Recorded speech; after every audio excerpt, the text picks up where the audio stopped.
Le verset 30, et c'est ce texte que nous allons lire dans Hébreux chapitre 11, verset 30. Laissez-moi vous expliquer un petit peu le contexte,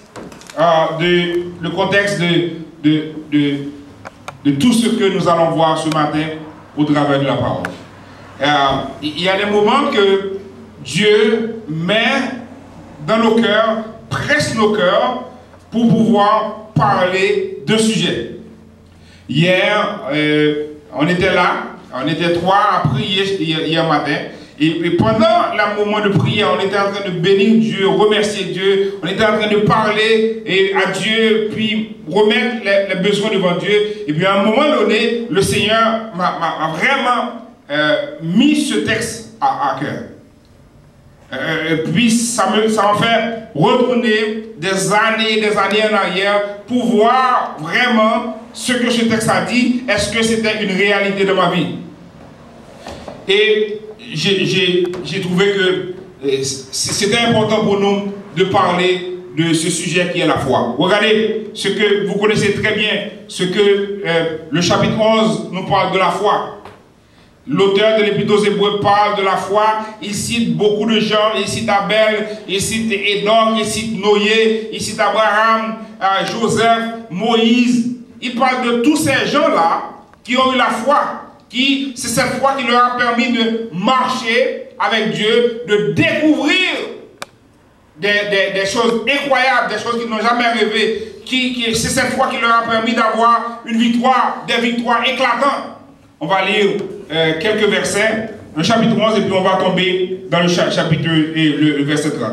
Regardez qu'est-ce que ça dit au chapitre 11, verset 4. C'est par la foi qu'Abel offrit à Dieu un sacrifice plus excellent que celui de Caïn. C'est par elle qu'il fut déclaré juste, Dieu approuvant ses offrandes, et c'est par elle qu'il parle encore, quoique mort. C'est par la foi qu'Enoch fut enlevé pour qu'il ne voie point la mort. Il ne parut plus parce que Dieu l'avait enlevé, car avant son enlèvement, il avait reçu le témoignage qu'il était agréable de Dieu.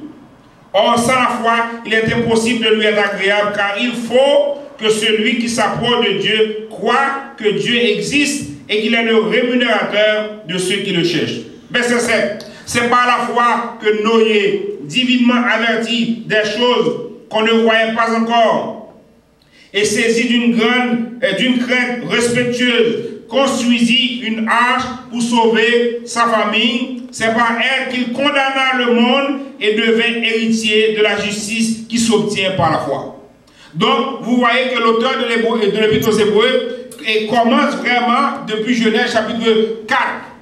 Il commence avec Abel. Il poursuit avec Enoch.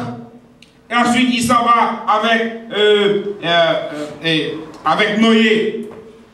Il continue avec Abraham, verset 8. Il poursuit, verset 11, avec Sarah. Et puis l'auteur, il repasse l'histoire d'Israël. Au verset 18, il parle de Isaac. Au verset 21, il parle de Jacob. Il dit, c'est par la foi que Jacob, mourant, bénit chacun des fils de Joseph et qu'il adora, appuyé sur l'extrémité de son bâton. Quoique Jacob était devenu vieux, mais Jacob n'a pas perdu la foi. Parce que Dieu avait fait une promesse à Israël. Et quand Dieu fait une promesse, ce qu'il dit avec sa bouche, ça me l'accomplit. Donc les serviteurs et les servantes qui ont vécu dans le passé, ils sont passés là où vous êtes ce matin. Parce que peut-être vous avez des situations dans votre vie, vous vous demandez, mais comment je vais faire? Où est ma victoire? Mais pourquoi je vis? Pourquoi je continue à marcher avec Dieu? Vous allez voir, ces gens-là ont eu aussi des défis de leur vie. Regardez ce que ça nous dit, le verset 22. C'est par la foi que Joseph, mourant, fit mention de la sortie des fils d'Israël et qu'il donna des ordres au sujet de ses eaux. Verset 23. Maintenant, il prend Moïse. Il dit, c'est par la foi que Moïse, à sa naissance, fut caché pendant 3 mois par ses parents parce qu'ils virent que l'enfant était beau et qu'il ne créait pas l'ordre du roi.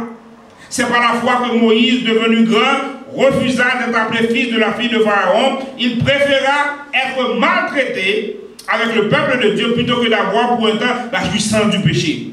Donc l'auteur continue. Il est en train de présenter comme une liste de personnes qui ont vécu par la foi. Et puis ces gens-là ont remporté des victoires éclatantes. Maintenant il arrive au verset 30 pour dire, c'est par la foi que les murailles de Jéricho tombèrent après qu'on en eut fait le tour pendant 7 jours. Et c'est ça le texte que le Seigneur m'a mis à cœur de vous parler. C'est par la foi que les murailles de Jéricho tombèrent. Il y a une autre version qui dit, c'est par la foi que les murailles de Jéricho s'écoulèrent. Après qu'on en eut fait 7 tours. Bon, maintenant, il faut comprendre ce petit verset. Il est inséré dans le chapitre 11 qui a toute une importance. Moi, dans ma vie, dans l'histoire, je n'ai jamais vu des murailles qui sont tombées de par elles-mêmes. Et si vous connaissez l'histoire de Jéricho, Jéricho était une ville fortifiée. Parce qu'on est en train de vivre dans un temps contemporain, on ne connaît pas cette affaire-là. Par exemple, pour les gens qui vivent en Haïti ou dans d'autres pays, ils comprennent un petit peu l'affaire.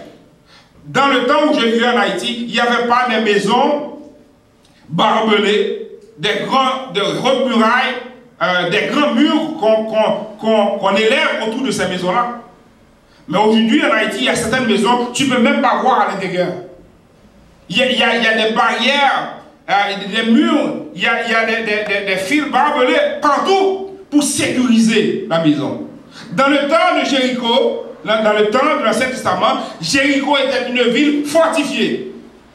Maintenant, dans ce temps-là, pour qu'une ville soit en sécurité, il fallait que cette ville-là ait comme des murailles bien élevées, très fortifiées et des barrières. C'est ça qui a amené la sécurité dans ce temps-là. Donc, Jéricho était une ville fortifiée. Jéricho semblait aux yeux de tout le monde une ville en sécurité. Et maintenant que les Israélites, avec Josué, ils sont venus, ils sont sortis du désert pour aller vers Canaan. Là, ils sont entrés à Jéricho. Puis là, le Seigneur leur a dit, Jéricho, c'est une ville fortifiée. Tu ne peux pas, de par ta force, vaincre Jéricho. Tu ne peux pas. Il va falloir, parce que Jéricho a des murailles, de grandes murailles, que tu ne peux pas. Mais le Seigneur a dit à Josué, tu vas demander au peuple de faire le tour de la ville.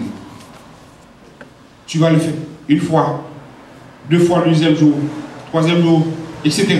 Au 7e jour, tu vas faire le tour de la ville 7 fois. Et puis après, tu vas voir qu'est-ce qui va arriver. Donc, quand l'auteur de l'Épître aux Hébreux nous dit au verset 30, c'est par la foi que les murailles de Jéricho tombèrent. Regarde-moi ça. C'est pas par des missiles. C'était pas une armée qui se tenait devant Jéricho avec des armes, des missiles que les hommes ont construits. Non, il dit c'est par la foi que les murailles de Jéricho tombèrent. Maintenant, ce que je veux vous amener à la réflexion, dans ce temps-là, il y avait des murailles. Mais aujourd'hui, chacun de nous a une muraille dans nos vies. Il y a certaines murailles que tu ne peux pas abattre toi-même. Il y a des murailles qui deviennent un défi de taille. Il y a certaines personnes qui ont une muraille dans leur vie familiale. Il y en a d'autres, c'est une muraille au milieu de travail. En milieu de travail. Des fois, c'est dans une relation. Plein de murailles qui se sont établies dans la vie des gens, dans la vie des villes, dans les villes. Maintenant, la Bible nous dit que même dans les églises, certaines églises, nous avons des murailles, de grands défis devant nous. Mais la Bible nous fait comprendre qu'il y a certains défis que nous allons pouvoir les relever par la foi.